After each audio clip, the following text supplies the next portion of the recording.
Father D'Souza, General D'Souza, ladies and gentlemen, I'm here under false pretenses. I must be the only one here who has never been into a college.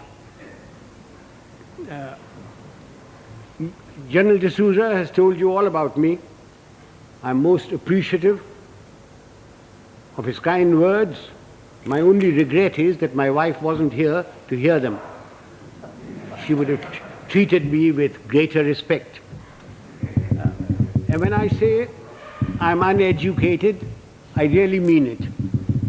I must be the only member of my family who isn't a graduate. I managed to do my inter-science. I got a 3rd division, mushkil se. Anyway, it's nice being in this hall with all the academics and all the educated people. And I take this opportunity of inaugurating your Silver Jubilee series on leadership. I don't know what one does for inauguration, but may I say that I have inaugurated the thing.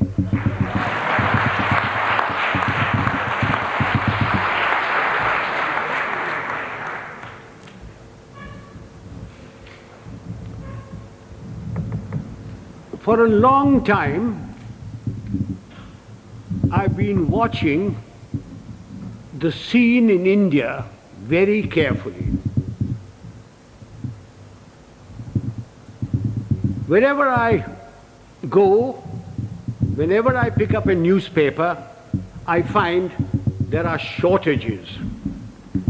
There's a shortage of fuel, there's a shortage of food, there is a shortage of foreign exchange, there is a shortage of housing, shortage of schools, colleges, everywhere. And everybody talks about these shortages. But the one shortage which is responsible for all these shortages is generally glossed over, which is the shortage of leadership.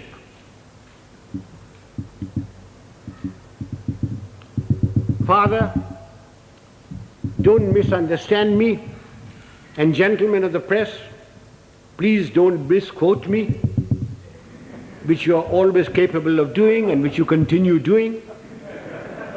When I talk of shortage of leadership, I do not mean just political leadership. I mean leadership in every walk of life.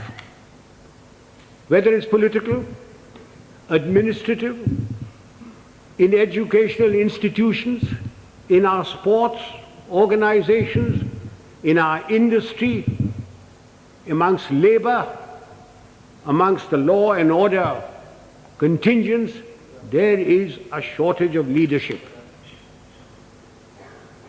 I do not know whether leaders are born or leaders are made. There is a school of thought which says leaders are born. Father, we have a population of 780 million people, and we procreate at the rate of 1 Australia every year. And yet, there is a shortage of leadership. So if those of you who think that leaders are born and who contribute to that theory, may I suggest you throw away all Planned Parenthood and really let yourselves go. If leaders are not born, can leaders be made? It is my view that give me a man with reasonable common sense and decency, you can make a leader out of him. What are the attributes of leadership? There are many attributes.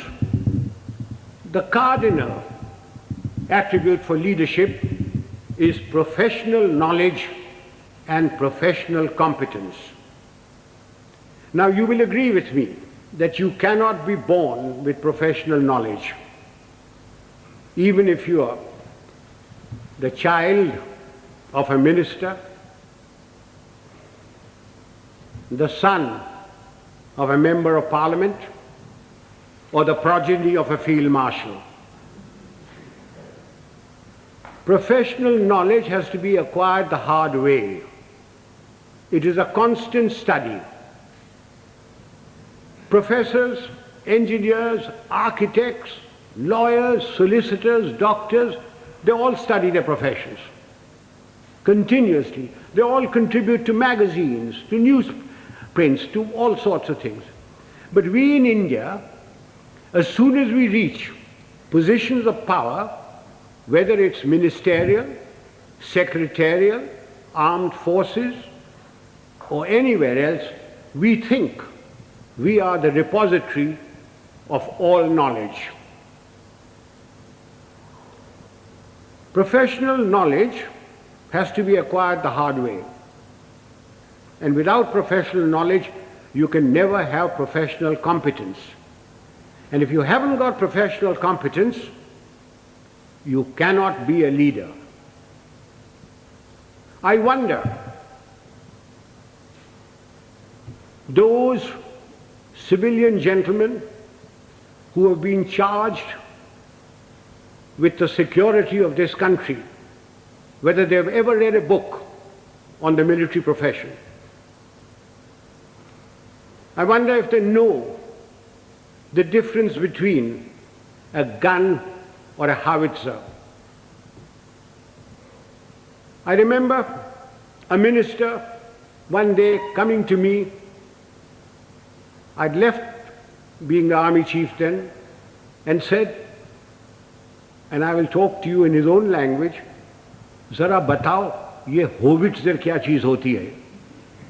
And I said, "What are you talking about, howitzer?" Then I discovered that he meant a howitzer. And I said, "Well, why are you asking me? Why don't you ask the army chief and others?" He said, "Kaise पूछे उनसे? मैं minister हूँ, तेरे से तो पूछ लेता हूँ, तू जानता है कि मैं बेवकूफ हूँ." I wonder if they can distinguish a mortar from a motor, or a gorilla from a gorilla, although a great many resemble the latter. Ladies and gentlemen, professional knowledge is a sine qua non of leadership. You have to have professional competence if you are expected to lead anything. It doesn't matter whether you are in the army, whether you are in the teaching profession, whether you are in industry, unless you have professional competence and professional knowledge, you cannot be a leader. And it has to be acquired the hard way. You've got to study all your life.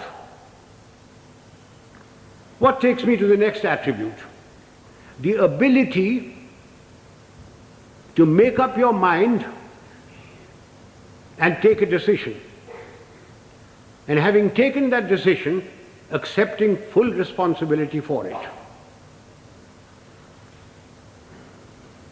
Those of us who have suffered at the hands of superiors who cannot take a decision know what it's like. An act of omission is much worse than an act of commission. An act of commission can be put right, even if the decision is wrong, by colleagues, by subordinates, by somebody. But an act of omission cannot be put right. Why does a person not take a decision? Because he lacks confidence. Why does he lack confidence? Because he lacks professional knowledge and competence. Eustace will tell you that when I was the army chief, I'd go around, ask my generals, "What are you doing about this?" And he said, "Sir, I've been thinking, I've been considering."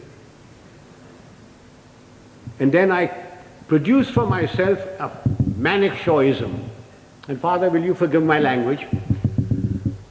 I used to say, if you must be a bloody fool, be one quickly. Take a decision. and then accept full responsibility for it. Do you know how much money is lost in the country because somebody won't take a decision? Costs escalate, papers lie in somebody's place for days, for months, for years. And when they finally take a decision, the cost of a project, the cost of something has gone up tenfold. Who suffers? We, the people of India, suffer. So that's the second requisite for leadership. The ability to make up one's mind, take a decision, and then stand by it. Don't pass the buck on to your subordinate. It's your decision. What comes next? Absolute justice and impartiality.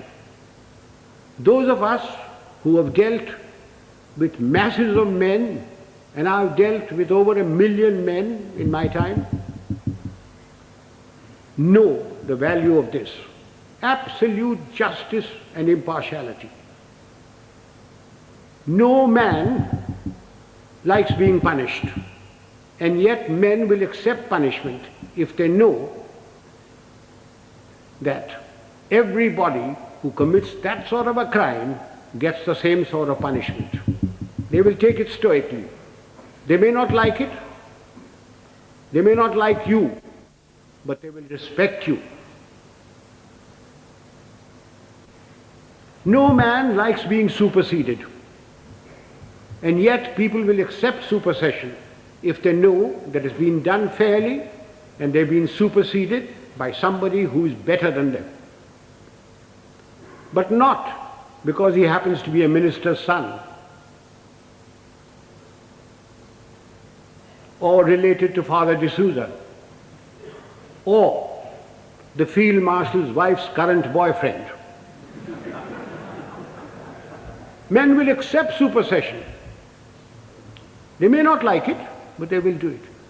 Now, ladies and gentlemen, this is very, very important in our country. We have tremendous pressures. We have large families. We have fathers, mothers, uncles, aunts, nephews, nieces, their fathers, mothers, etc. We have pressures from them. We have pressures from members of parliament. We have pressures from all sorts of people. And we lack the courage to withstand that pressure. This is very important for us in India. And that takes me to the next attribute: moral and physical courage. I do not know which is more important, moral courage or physical courage. Were I talking to a lot of soldiers, I would lay emphasis on physical courage.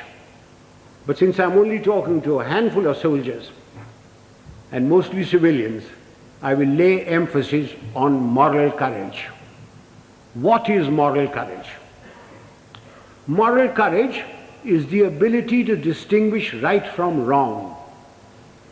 And having distinguished that, you must have the courage to stand up and say your piece, irrespective of what your superior thinks, irrespective of your colleagues, irrespective of your subordinates.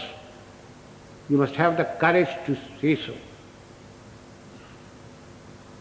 A yes man is a horrible man. He must be shunned. He is a disgrace. He may rise very high. He may become a minister. He may become a field marshal. But he will never, never become a leader. He will be used by his superiors. He will be disliked by his colleagues, and his subordinates have no respect for them. Moral courage is essential. Now, since you wanted to know some examples of moral courage from my past. I will give you a little story. In 1970, when General Yahya Khan put all the pressure on East Pakistan as it was then, and refugees started coming to India, there was a cabinet meeting. I remember the date very well, 28th of April. I was summoned. I had a very strong Prime Minister and Mrs. Gandhi, who ranted and raved at me, said, "What are you doing about it? I've got so many refugees. The Chief Minister of Bengal has just sent me a telegram. The Chief Minister of Tripura has done this. The Chief Minister of Assam is writing that there are more Bengalis there than their own population. What are you doing about it?" And I said, "Nothing. Got nothing to do with me." And she said, "I want you to go in and take action." And I said, "Do you know what that means, Prime Minister?" And she said, "No." I said, "It means war." And she said, "I don't mind if there's war." So I said, "May I please quote from the Bible, the first book, the first chapter, the first verse? God said, 'Let there be light,' and there was light. And you say, 'Let there be war,' there be war. Are you ready?" I'm not ready. I'm not prepared. It is not the right time to go in. The monsoon will break very shortly, and the whole of East Pakistan will be a swamp. I will not be able to operate. The Air Force will not be able to operate. April is a month when we glean the harvest. And the Agriculture Minister was Mr. Fakhruddin Ali Ahmed. And I said, "I will require every railway wagon, I will require every train, I will require all the road space to move my troops. And you will not be able to move your harvest. And then if there is a famine, don't blame me." And I said, the passes in the Himalayas start opening now, the snow melts. And then if the Chinese give us an ultimatum, I will have to fight on two fronts. And then the External Affairs Minister, a Khalsa, Sardar Swaran Singh, said, "Do you think China will give ultimatum?" And I said, "You are the foreign minister, you tell me." And then my own minister, Jagjeevan Ram, who couldn't call me Sam, who used to call me Sham.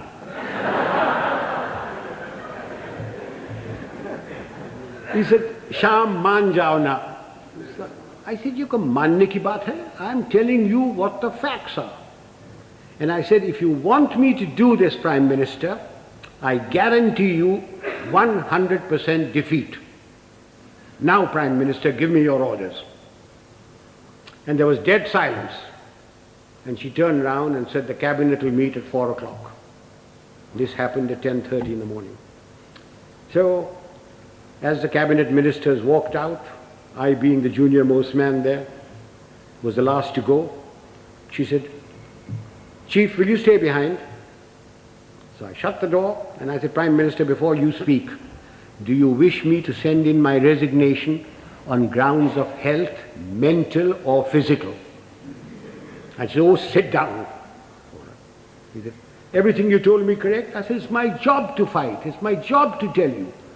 If your father in 1962 had me as his commander-in-chief, the country would not have been disgraced. The army would not have been beaten. But the army chief did not have moral courage of turning around and telling him he wasn't ready." So she said, "All right, you know what I want?" And I said, "Yes, I know what you want. And I must be allowed to do it my own way." And she said, "All right, you know what I want." So, ladies and gentlemen, there's a very thin line between becoming a field marshal and being dismissed. I just gave you an illustration of moral courage.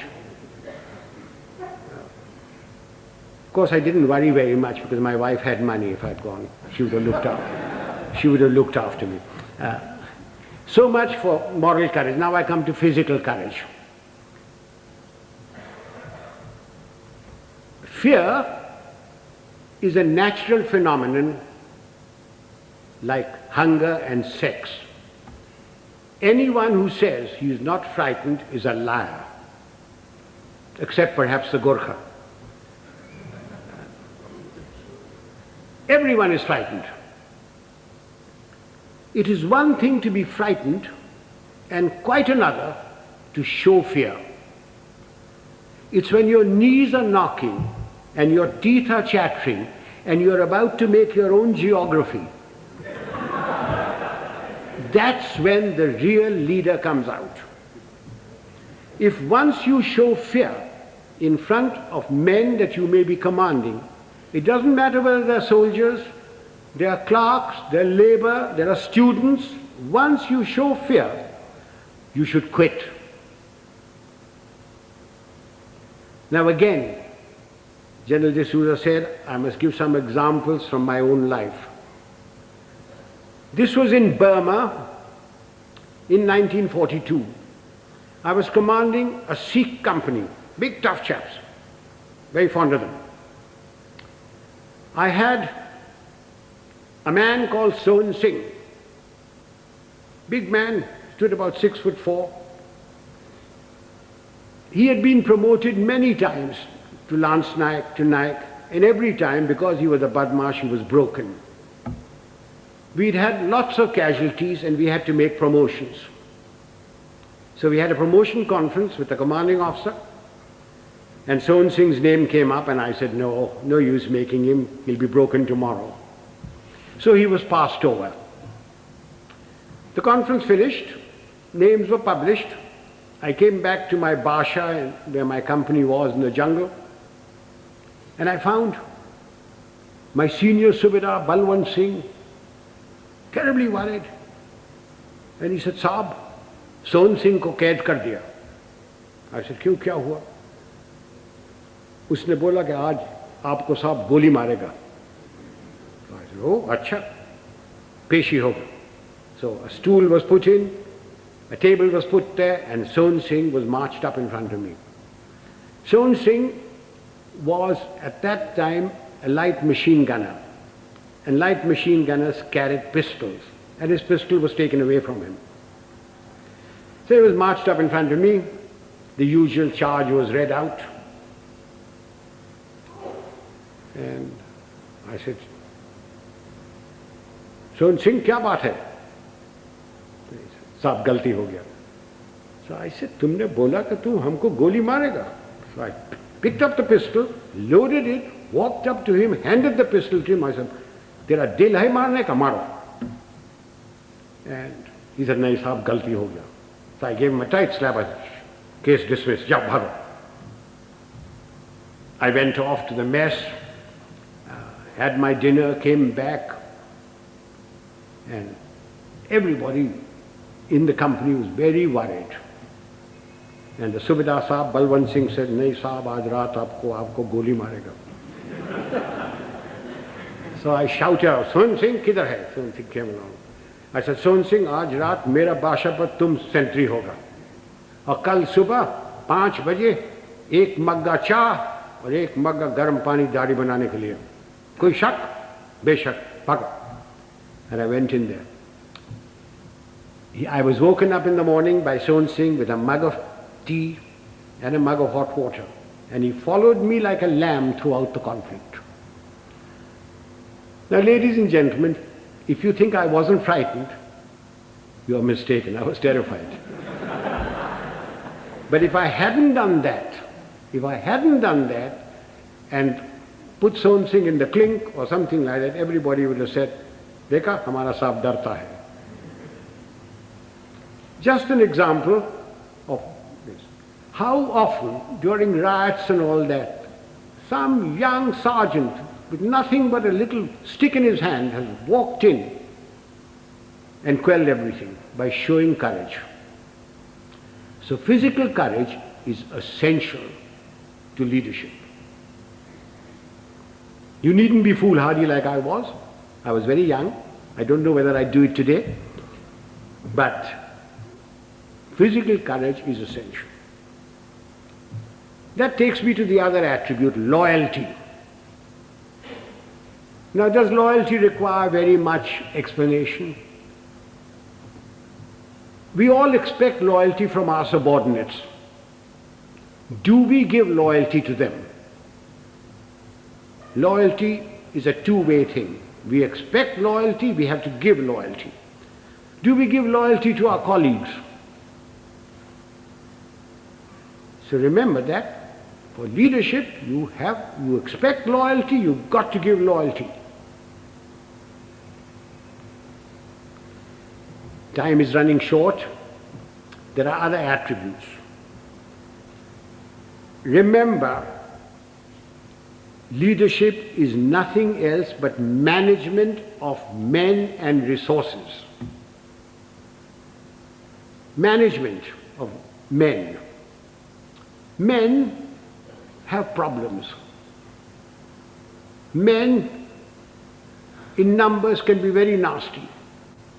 And a leader must be able to deal with them very firmly. When people misbehave, like they are misbehaving in Bombay these days, it's no use saying Jai Hind to them. You've got to deal with them very, very firmly. But you must never forget that men have problems.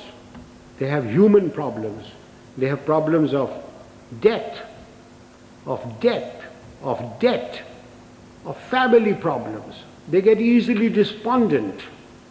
And therefore, the leader must have a human touch. He must have a sense of humor to get them out of their despondency. He must have the gift of the gab. Unfortunately, our leaders have the gift of the gab, but they have no sense of humor. Further, men and women, generally speaking, like their leader to be a bit of a man, a bit of a lad. Take examples from history. Julius Caesar. Julius Caesar, you will agree, he was a great leader. When he came to Rome, the senators used to lock up their wives. Take Napoleon. He had his Josephine and Marie Antoinette and Georgette and Paulette and any number of things. And you will agree he was a great leader. Take the Duke of Wellington. The night before the Battle of Waterloo, in his chambers there were more women of luscious proportions than staff officers. And he was a great leader. Do you know, sir, a thought has just struck me. All these three people that I've talked about had one thing in common. They all had long noses.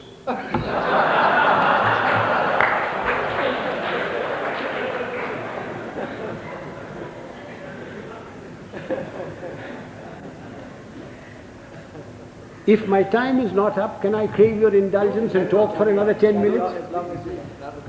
Ladies and gentlemen, no amount of leadership will put things right. There are two other aspects that we Indians must know and we lack badly. One is discipline and the second is character. What is discipline? Discipline is a code of conduct for decent living in society one with the other. Who lays down this code of conduct? Not the Prime Minister, not Parliament. Of course it's laid down in the Army Act. But I'm not trying to impose the Army Act on you. This code of conduct has come to us from father to son, from mother to daughter, from times immemorial. It's in the Bible, it's in the Gita, it's in the words of Nanak, in the sayings of Muhammad and Buddha. It's all come down. It's been refined as cultures have changed. Again, let me illustrate this by example.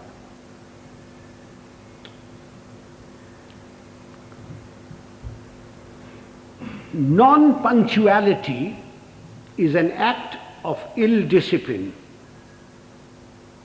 which is injurious to the state, injurious to its people. Some time ago, sir, I was invited to a university, as also my wife, unlike today.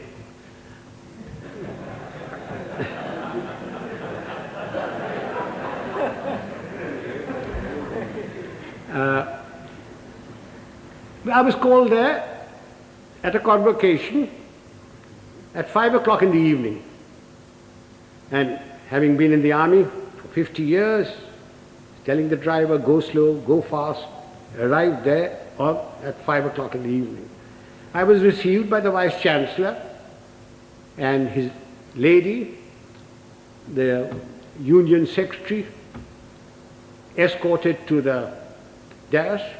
My wife too was asked to sit on the dais, and she politely refused, saying that she'd much rather sit down, as this is the only opportunity she has to look up to me. And as usual, I was garlanded. The Vice Chancellor sang my praises and asked me to talk to these people. There were about 5,000 boys and girls there, plus deans, plus professors, plus lecturers, everybody. And as I got up to get to the desk, to the lectern, the Vice Chancellor says to me, sotto voce, Field Marshal, a fortnight ago we had invited a VIP to the same function. He was allowed to stand at the lectern for exactly 15 seconds. I wish you good luck. I said to myself, had the Vice Chancellor said this in his letter of invitation, I wonder whether I would have come. Anyway, I got up to the lectern and I addressed the gathering for the amount of time that I was allowed. I was heard in pin-drop silence, and at the end of it, I got a thunderous applause. The Vice Chancellor and his lady, the deans, professors, lecturers, the student body, and even my wife stood up and gave me a standing ovation. I was most relieved. Although my wife told me afterwards that I looked pale. After the usual vote of thanks, etc., we went out into the gardens where refreshments were given. And I, having an eye for a pretty girl, walked up to a pert little thing wearing lovely jeans, tight-fitting, and I started a conversation which ran as follows. I said, my dear, why were you so kind to me today, all of you? I not having the looks of Rajesh Khanna or Amitabh Bachchan, or a speaker like M.G. Ramachandran, when only the other day you were so rude to a VIP. And she said, I quote,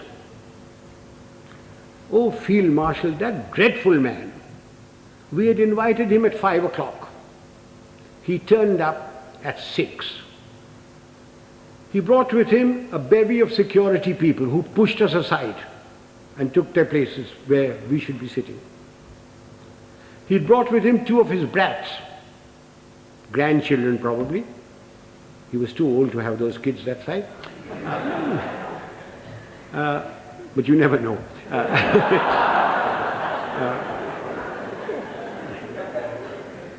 He was received by the Vice Chancellor and lady. He was the Union President garlanded him, and he demanded garlands for his 2 brats. The Union President, being very flexible, diverted the garlands for the Vice Chancellor and his lady to these brats. And then the Vice-Chancellor sang his praises, saying how fortunate we were that he had come here, that he has done so much for the country. And all the while, this man sat there. He had come unwashed, unshaven, wearing a dhoti, exposing 4/5 of his legs, scratching away. And the Vice-Chancellor said that the worthy had been to jail. When he said that, the girl said, I almost shouted he should be there now. Then the Vice-Chancellor asked him to go to the lectern and to talk to us. So he picked up the lemonade or limca or whatever was there, which belonged to his female offspring, and took a sip, which started a howl. When that subsided, the worthy came to the lectern and said, friends and well-wishers, I have not had time to prepare my speech, but my secretary has written something for me, and he produced a whole heap of paper. He said, without any premeditation, without any thought, we made a stay, very short. I unquote. Sir, I thank my lucky stars that 50 years in the army had made me come on time, that I'd been brought up to shave in the morning and shave in the evening if there was a function,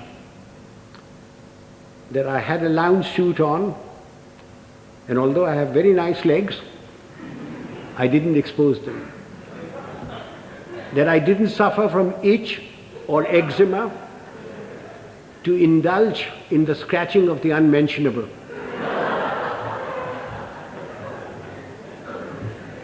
Now do you see what I mean by ill discipline? Had the worthy come on time, according to the program, talked to the people and given them advice, can you imagine what a lot of good it would have done? Instead of that, his act of ill discipline produced more ill discipline. Now this is not a matter to be laughed at and forgotten. We people in India are terribly ill disciplined. We think because we've got freedom that we can do what we like. I do not stop you from criticizing, to standing up for your rights. I think it's your duty to do it. But what I abhor are the acts that we've gone into because we've got freedom. Why do we have to spit pan all over? Why do we have to write on doors and things? Why do we have to keep staircases dirty and filthy? Why do we have to throw garbage in somebody else's compound? These are all acts of ill discipline. It is because of these acts of ill discipline that you have corruption, you have smuggling, you have all sorts of things. Even animals in Tanzania are better disciplined. I went there 4 years ago and I saw lions, lionesses, zebras, etc. They were all so disciplined. If the lion wanted to do his stuff, he went behind cover. He didn't spit. I came back from Tanzania. I arrived at Bombay airport. I cleared my baggage, and as I was walking out, there was a big, fat slob of a man who squirted damn pan on my trousers. And when I gave him a tight kick, he was most indignant. He didn't think he'd done any wrong. Why? Why do we tolerate it? So much for discipline. So everybody's been extremely well disciplined so far. Will you give me your indulgence for just another few minutes? I said character. By character, I don't mean the sort of thing which the father will preach to you. Of course you must be honest. Of course you must be truthful. Of course you mustn't covet thy neighbor's wife. Not when father is listening. Of course you mustn't. All that is part of character. But I mean something bigger. It's knowing yourself, knowing what you really are. Unfortunately, we lack that sort of character. And what little we have is denuded by our fans, by the sycophants around us, by the hangers-on. Again, let me illustrate this by an example. Some years ago, Hollywood produced a picture of the great violinist and composer Paganini. And they got a very handsome actor, tall, good actor, who had some knowledge of the violin, to take the part of Paganini. And he was drilled to perfection, so that when that little cadenza was played and screened, the critics raved over it, raved at the movement of his fingers and of his bow. And this man's fans, sycophants, hangers-on, went on telling him that he was greater than Menuhin, greater than Heifetz, greater than Chrysler. And the man started believing it. And it took 8 months in a psychiatric home to rid him of this delusion. Do you know, sir, after the 1971 conflict, my fans, my hangers-on, the sycophants around me kept telling me, "Sir, you are the greatest general the century has produced. You are better than Rommel. You are better than Guderian. Auchinleck was nothing." And just as I was beginning to believe it, the Prime Minister created me Field Marshal and sent me off to the Nilgiris. And a hard-headed, no-nonsense wife deprived one more inmate of a psychiatric home. I thank you, sir.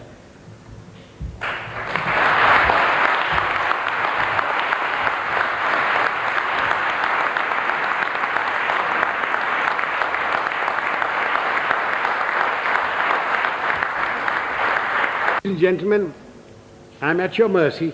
You can ask me any question you like, personal, pertinent or impertinent.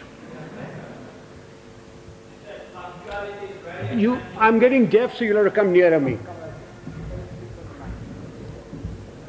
Punctuality is very essential for this.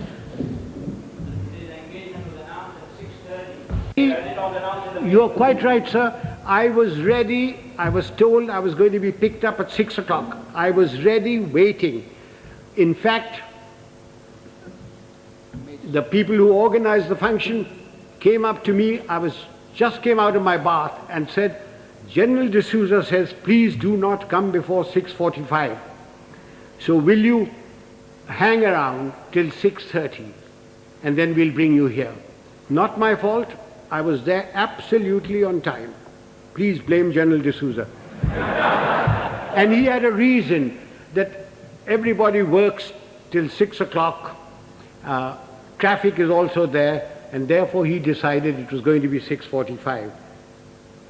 I would like to add that We got to go into East Pakistan. None. Militarily. You cannot go into anybody's country. But we had 9 million refugees. We, in our own country, are starving. We don't have enough clothes, we don't have enough medical attention, we don't have enough food, we don't have enough schooling. But we had 9 million people, through no fault of our own. The Prime Minister of India, went around the whole world telling everybody that I have nothing against Pakistan. In fact, I want Pakistan to be strong.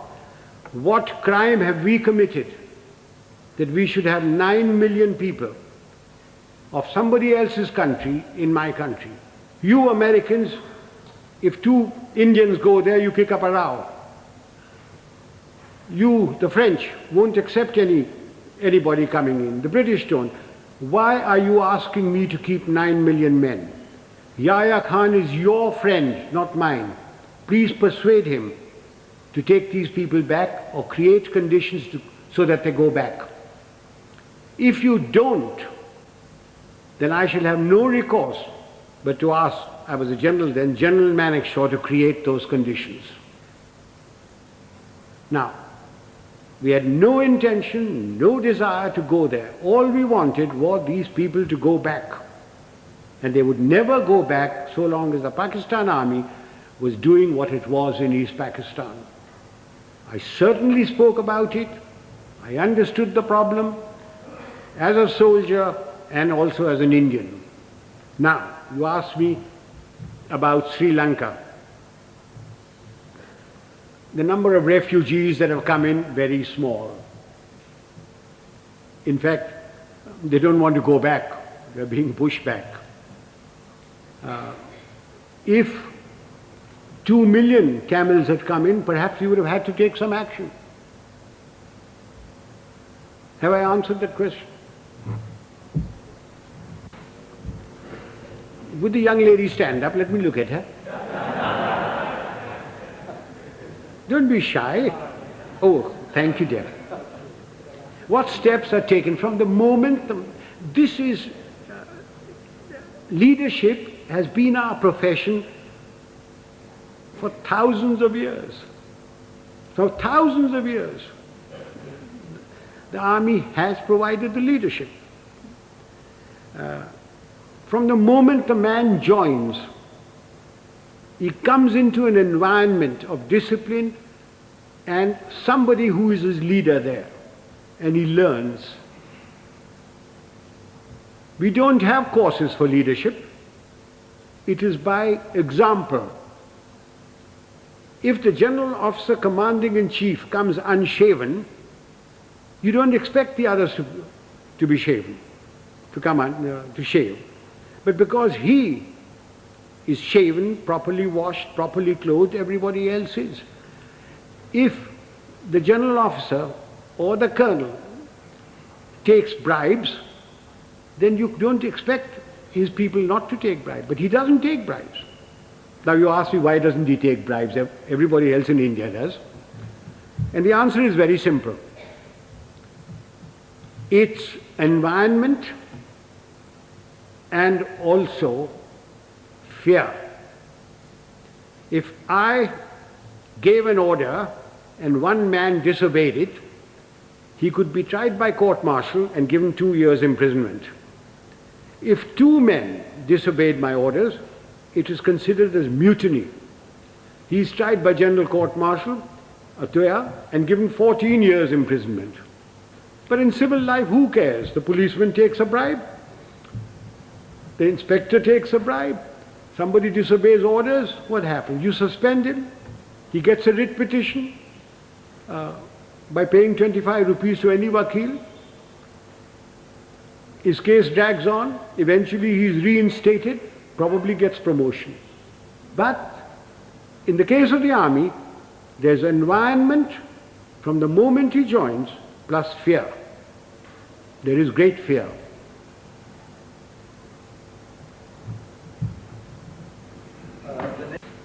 We Indians are alleged or supposed to be very religious people. If you read your own religious book, whether it be the Bible or the Gita or the Granth Sahib or the Quran, you automatically have discipline, self-discipline. From your childhood, if your parents are doing their duty, you get discipline into you. If you have any pride in yourself, you have discipline in you. So, talking of self-discipline, there it is. The Roman Catholic Church has done a great deal, for bringing discipline into the world. It has erred at times, but it has done a great deal for bringing self-discipline. One of the things is the confession. That has brought a great deal of self-discipline in people. You can confess to yourself. When you go to bed at night, when you say your prayers, confess to yourself what wrong you have done. Otherwise, I can't give you any answer for self-discipline. Yes, sir. As Yes.